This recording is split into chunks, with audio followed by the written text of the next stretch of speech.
Hello friends, কেমন আছো তোমরা সবাই? আশা করি তোমরা সবাই খুব ভালো আছো। চলে এলাম বিপত্তারিণী পুজোর সেকেন্ড পার্ট নিয়ে।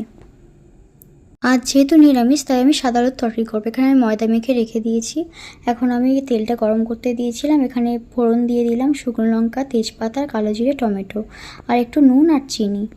আর কিউব করে আলু কেটে রেখেছিলাম সেটাও দিয়ে দিয়েছি। ভালোভাবে ভেজে নেব। একটা ঢাকা দিয়ে 5 মিনিট আমি ভেজেছি। ভালোভাবে ভাজা হয়ে গেছে। এরপর আমি জল অ্যাড করব, পরিমাণ মতো জল দেব। আলুটা সিদ্ধ হবে আর একটু মাখা মাখা থাকবে। তো এখানে আমার আলুর তরকারি রেডি হয়ে গেছে। দেখো খুব সুন্দর দেখতে হয়েছে আর খেতেও কিন্তু খুব ভালো হয়েছিল। তো এখানে আমার তরকারি রেডি করা হয়ে গেছে। এখন আমি গরম গরম লুচি ভেজে নেব। তো আমি একটু ছোটো ছোটো করেই বেড়েছি, যেহেতু 13টা খেতে হবে। জানি না 13টা খেতে পারবো কি না। তো এখানে দেখো সুন্দর করে লুচিগুলো ভেজে নিচ্ছি গরম গরম ছাঁকা তেলে। তারপর দেখো আমার হাজবেন্ড আমাকে হেল্প করতে চলে এসছে। তো ও লুচিগুলো সব ভেজে দিয়েছে।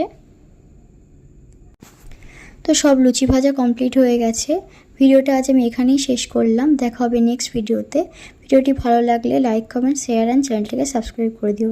টাটা।